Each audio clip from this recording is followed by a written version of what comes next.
ეხლა მე შიდა სამზარეულო ნამდვილად არ ვიცი, უბრალოდ გარედან დამკვირვებლის თვალსაზრისით ჩემ პირადად მოგახსენეთ იმასთან დაკავშირებით, რომ ეს არის ამ ჟანრის კლასიკა, რაც უფრო გაძლიერდება ავტორიტარიზმი ამ ქვეყანაში, მით უფრო მეტ ადამიანს შეეხება ეს და შეეხება მათ შორის იმათაც, ვინც დიპლომატიურ სამსახურშია, ვინც არ არის ამ პარტიული, ასე ვთქვათ, ნიშნით დაწინაურებული თუ რაღაც თანამდებობაზე მყოფი, ამას ხედავთ საგარეო საქმეთა სამინისტროს მაგალითზე, სადაც უკვე დაწყებული არის ეს პროცესი, ამას ხედავთ სხვა უწყებებში, სადაც აქტიურად მიდის ბრჭყალებში წმენდა და სადაც მიდის პარტიული კონსოლიდაცია ქართული ოცნების. კი, თვითონ აი ეს ისე მაინც მინდა მიუბრუნდა იმ შეფასებას, რომელიც გამოიწვია ამ ამბავმა, კონკრეტულად აი ზურაბ პოლოლიკაშვილთან დაკავშირებულმა. როგორ ფიქრობთ, ანუ რეალურად ეს არის ამბავი, რომელიც აი ამ კიდევ უფრო მეტად გააღიზიანა იმ შეფასებამ, რაც ჰქონდა პოლოლიკაშვილს ამ გადაწყვეტილების მიღების პირების მიმართ, თუ შეიძლება სხვა საფუძველიც ჰქონდეს აი ამ დაპირისპირებას გარკვეულწილად, იმიტომ რომ ითქვა, რომ კიდევ მეტი გახდება ამ კონკრეტული საკითხის შესახებ ცნობილი და ის სახელმწიფოებრივ ინტერესებს დაუპირისპირდა, ხო, საკმაოდ მძიმე ბრალდება ისმის კობახიძის მხრიდან. ნუ ახლა სახელმწიფოებრივ ინტერესში ყველას თავისი გადმოსახედიდან ესმის. ქართული ოცნებისთვის სახელმწიფოებრივ გადმოსახედი და ინტერესი არის მხოლოდ ერთი ადამიანის ინტერესი და მთელი საგარეო პოლიტიკა ამაზე არის აწყობილი. ამ შემთხვევაში პოლოლიკაშვილი ერთი შემთხვევა არის, ეს კიდევ ერთხელ ვამბობ, ყველას ეხება, ვინც ამ რეჟიმის მეტნაკლებად ან სამსახურშია, ან სამსახურთან კავშირშია. ნახოთ, როგორ განვითარდება. ანუ თქვენ აქცენტს ახლა სისტემის დაუნდობლობაზე აკეთებთ, რომ ეს ყველას შეეხება სისტემას გაწირვა კონკრეტული პირის და ეს მოემსახურება ივანიშვილის ინტერესს ძალიან მარტივად ხდება ამ სიტუაციაში. მათ შორის თავისიანების ნახეთ, ხო, ძალიან სწრაფად შეიცვალა ძალიან მაღალი თანამდებობის პირები, ისე რომ რაღაცა კალეიდოსკოპური სიჩქარით განვითარდა მოვლენები იგივე რეგიონებში, იგივე თბილისში, სხვადასხვა უწყებებში, სუსი იყო ეს, აჭარის ავტონომიური რესპუბლიკა, გუბერნატორები და ასე შემდეგ. დიახ, რაც შეეხება დიპსტეიტზე მინდა კითხოთ კონკრეტულად, ჩვენ ვხედავთ და უფრო სწორად, რადგან ასე არის აღქმა, რომ მთლიანად მას ბრალდება, ვთქვათ, ქართული ოცნებისთან დაკავშირებული რიტორიკა. დღეს რაზეც ლაპარაკობს კონკრეტულად კობახიძე და ის ამბობს, რომ მას აქვს გარკვეული ოპტიმისტური მოლოდინი, რომ ტრამპის ადმინისტრაცია აღმოჩნდება უფრო ძლიერი, ვიდრე დიპსტეიტი და ის ლაპარაკობს აი ამ შესუსტების მცდელობებთან დაკავშირებით. აი ამაზე რის თქმა შეგიძლიათ ამ სურათთან დაკავშირებით. ხო, მძიმე სურათი არის, ჯერ უნდა აგვიხსნა და გვითხრან ვინ არიან ბოლო-ბოლო ეს დიპსტეიტი, რომ ჩვენ რაღაცა ან კომენტარი გავაკეთოთ, ან რაღაც სერიოზულად მივუდგეთ. ეს ძალიან არასერიოზული არის, როდესაც ჩვენ საგარეო პოლიტიკას აწყობ რაღაც გამოგონილ მტერზე, მასონებზე, დიპსტეიტებზე, ხან გლობალური ომის პარტია გვქვია, კიდე მე რაღაცას ახალს მოიგონებენ ეს რაღაც სერიოზული კომენტარის გაკეთება დიპსტეიტი რას ნიშნავს დიპსტეიტი? ანუ სახელმწიფო უნდა დაამარცხოს ტრამპმა, ამერიკის სახელმწიფო მაგას გულისხმობს, ეს ხო სისულელი არის. ამაზე სერიოზული კომენტარი როგორ შეიძლება გააკეთოს ადამიანმა, რომ ამერიკის პრეზიდენტმა დაამარცხოს ამერიკის სახელმწიფო, ხო სისულელი აბსოლუტურად. ხო, თავის დროზე მისი შეფასება ამერიკის ბიუროკრატიას ეხებოდა, ხო? თავად ტრამპი ამ კონტექსტში. სხვა რაღაცა არის, ეს შენ გაიხარ.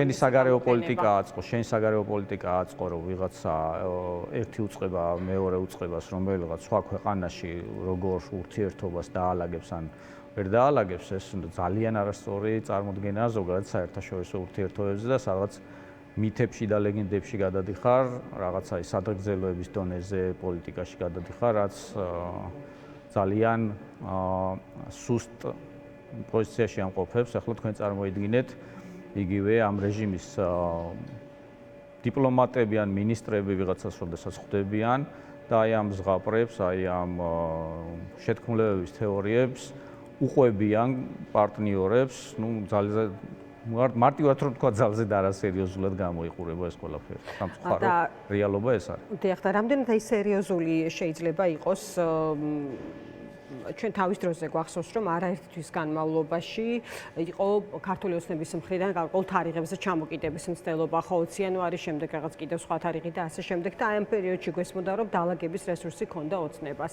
აი როგორ ფიქრობთ, ეხლანდელი განცხადებები უკვე რეალურად რითი არის ნაკარნახევი, სანქციების შიშით ნაკარნახევია, თქვათ აი რესურს გამოცლილი ეს მოლაპარაკების მცდელობით ნაკარნახევია ამავდროულად და ამაზეა ხო სწორედ ლაპარაკი, რომ ისინი რაღაც გარკვეულ შეშფოთებას ასხივებენ ამ დუმილის გამო ახალი ადმინისტრაციის. ნუ მე თუ მკითხავთ არც მაშინ და არც ახლა არავითარი რესურსი არც ქონდათ და არც აქვთ რომ რაიმე თემაზე, აი ამ თემებზე რამე მათი შეფასებით რომ თქვათ შემხედრი ნაბიჯები გადმოდგან. შეერთებული შტატები არის ქართველი ხალხის მეგობარი და არა რომელიმე პარტიის ან პოლიტიკოსის მეგობარი. შესაბამისად, ის მოთხოვნები, რომელიც იყო პოლიტპატიმრების გათავისუფლება და სამართლიანი არჩევნების ჩატარება, ეს რჩება მთავარ ქვაკუთხედად დასავლეთთან ზოგადად ურთიერთობის.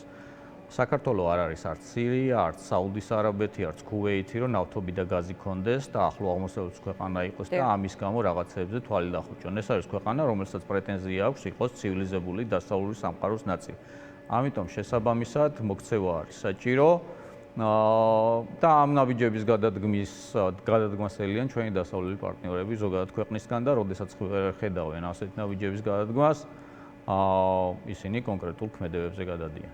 კარგი, და ბატონ ზურა, ასევე მინდა ვისარგებლო და აუცილებლად გთხოვოთ შეფასება და კომენტარი იმ მნიშვნელოვან შეხვედრასთან დაკავშირებით, რომელიც მიმდინარეობს თურქეთში, ანკარაში, ერდოღანსა და ზელენსკის შორის. აი პუტინის არ ჩასვლა, ამას მოყვა საკმაოდ მწვავე გამოხმაურებები. ლავროვის კომენტარიც ვრცელდება ზელენსკისთან დაკავშირებით, რომ რაღაც თითქოს აიწია რაღაც თამასა, ხო, ამ მოლოდინის შექმნით, რომ პუტინი მიიღებდა ამ მოლაპარაკებაში მონაწილეობას, მაშინ როდესაც ეს ამ შესაძლებლობაზე ინიციატორი მაღალ დონეზე რო შემდგარიყო ეს პირისპირ შეხვედრა თავად იყო.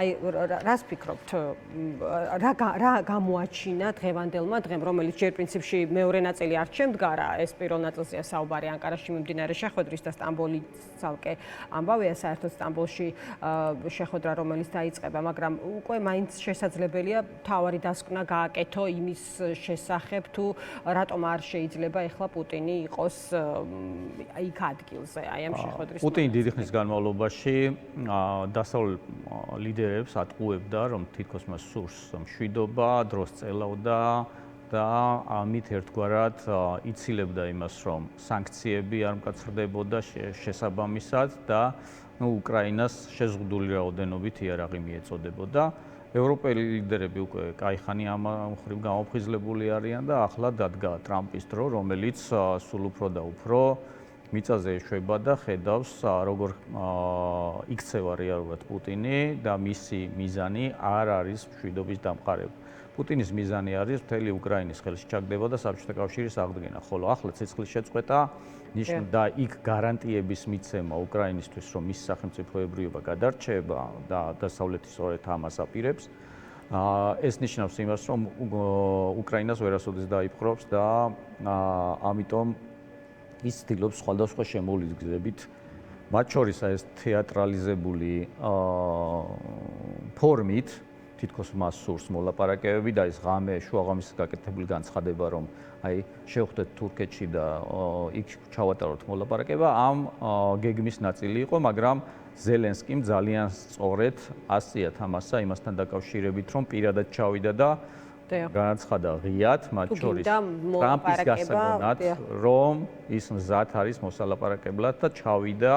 რა თქმა უნდა, ის ამ დონის დელეგაციას არ შეხვდება, იქ მინისტრის თანაშემწეებს და ვიღაცებს არ შეხვდება, რა თქმა უნდა, მაგრამ იქ არის ასევე უკრაინის დელეგაცია საკმაოდ სერიოზული შემადგენლობით და მათ აქვთ მანდატი, განსხვავებით რუსული დელეგაციისგან. რუსულ დელეგაციას არავითარი მანდატი არ გააჩნია, არავითარი უფლებამოსილება არ გააჩნია. ისინი დიდი ალბათობით თუ შედგა ის შეხვედრა სტამბოლში, ანკარაში იყო ორი პრეზიდენტის შეხვედრა და სტამბოლში თუ შედგა ის შეხვედრა, დიდი ალბათობით იქნება რუსული მხრიდან იგივე წინადადებების დაყენება, რაც ვიცით ყველამ, რაც გულისხმობს რეალურად უკრაინის კაპიტულაციას, ეს ეხება ოკუპირებული ტერიტორიების რუსეთის ტერიტორიათა აღიარებას, ოკუპირებული ტერიტორიის იქით კიდე ტერიტორიების მოთხოვნას, ეს ეხება ნატოში და ევროკავშირში უკრაინის გაწევრიანებას, ეგრეთ წოდებულ რეჟიმ ჩეინჯს, ანუ ზელენსკის ხელისუფლების შეცვლას და ასე შემდეგ. ანუ რეალურად კაპიტულაციას ითხოვს რუსეთი, რაზეც უკრაინა არ დათანხმდება. უკრაინა განსხვავებით თქვათ 3 წლის წინანდელი სტამბოლში მოლაპარაკებებისა 2022 წლის მარტში, რომელიც გაიმართა, ახლა სხვა სიტუაცია. რუსეთმა სპეციალურად თითქმის იგივე შემადგენლობით გამოგზავნა დელეგაცია, რომელიც მას 3 წლის წინ ყავდა აქ გამოგზავნილი. ერთგვარად იმ შეხვედრის გაგრძელებად მიიჩნევს, მაგრამ იმ შეხვედრის გაგრძელება არ არის, იმიტომ რომ მაშინ სულ სხვა სიტუაცია იყო. მაშინ რუსეთის ჯარი კიევის მისადგომებთან იდგა. მაშინ უკრაინის ჯარს რეალურად პრობლემები ჰქონდა. მაშინ დასავლური კოალიცია უკრაინის დასახმარებლად არ არსებობდა და იარაღს არ აწვდიდა. ახლა სულ სხვა რეალობა არის. ახლა უკრაინას იმ თვალსაზრისით უპირატესობა გააჩნია, რომ უკრაინის სახელმწიფოებრიობა გადარჩა და ტერიტორიული უპირატესობაც, რაც ჰქონდა იმ შემთხვევაში 3 წლის წინ, ახლა რუსეთს დათმობილი აქვს ძალიან ბევრი ტერიტორიიდან გახსოვთ გაიყვანეს მერე, მათ შორის ხერსონიდან, კიევის გარშემო, ხარკოვის გარშემო გაყვანილი არის რუსული ჯარი. ასე რომ ახლა ის ძველი სიტუაცია არ არის, როგორც უნდა რომ წარმოაჩინოს პუტინს, ან როგორც ასე ვთქვათ, შოუც უნდა მას დადგას, როგორც საკუთარი მოქალაქეებისთვის, ისე დანარჩენი სამყაროს. ბატონ ზურა, აი ამ პროცესში რა არის მნიშვნელოვანი, ანუ რეალურად მთავარი არის უკრაინისთვის შესაბამისი დახმარების აღმოჩენა, ხომ? და აი ამ პროცესის არ შეწყვეტა და ამაზე ძალიან ხშირად ლაპარაკობს თავად ზელენსკი.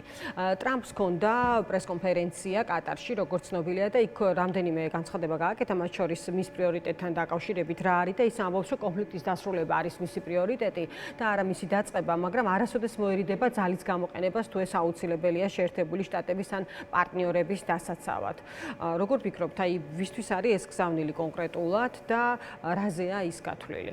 ეს მგონია, რომ უფრო ახლო აღმოსავლეთთან მიმართებაში, ირან-ისრაელთან მიმართებაში ნათქვამია, მაგრამ ზოგადად თუ უკრაინას ვეხებით, უკრაინის თემასთან დაკავშირებით, ჩვენ პირდაპირ ის დახმარებაც არ გვჭირდება, რაც თქვათ ბაიდენის დროს იყო. საკმარისი არის შეერთებული შტატების პრეზიდენტმა უარი არ უთხრას ევროპულ ლიდერებს, რათა მათ შეიძინონ შეიარაღება და მერე გადასცენ უკრაინას.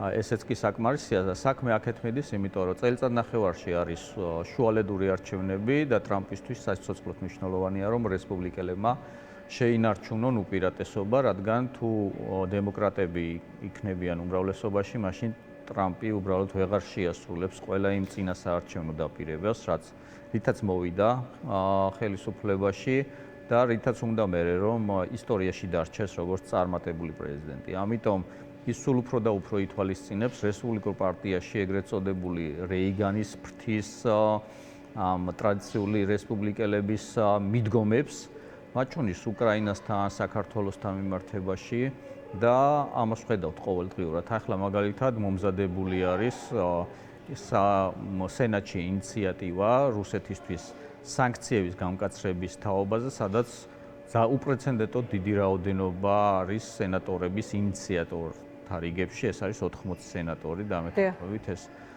ნიშნავს ფაქტიურად იმას, რომ როგორც კი ეს დადგება დღის წესრიგში, მისი მიღება პრობლემა არ იქნება და ეს ყველაფერი მოახლოებული შუალედური არჩევნების ფონზე არის ძალიან მნიშვნელოვანი. კიდევ ერთხელ ვამბობ, უკრაინისთვისაც და საქართველოსთვის. დიდი მადლობა. ძალიან დიდი მადლობა. დაგემშვიდობებით ზურაბ ატიაშვილი, ყოფილი დიპლომატი, რონდელის ფონდის მკვლევარი საუბრობდა დღის ამბების პირდაპირ ეთერში.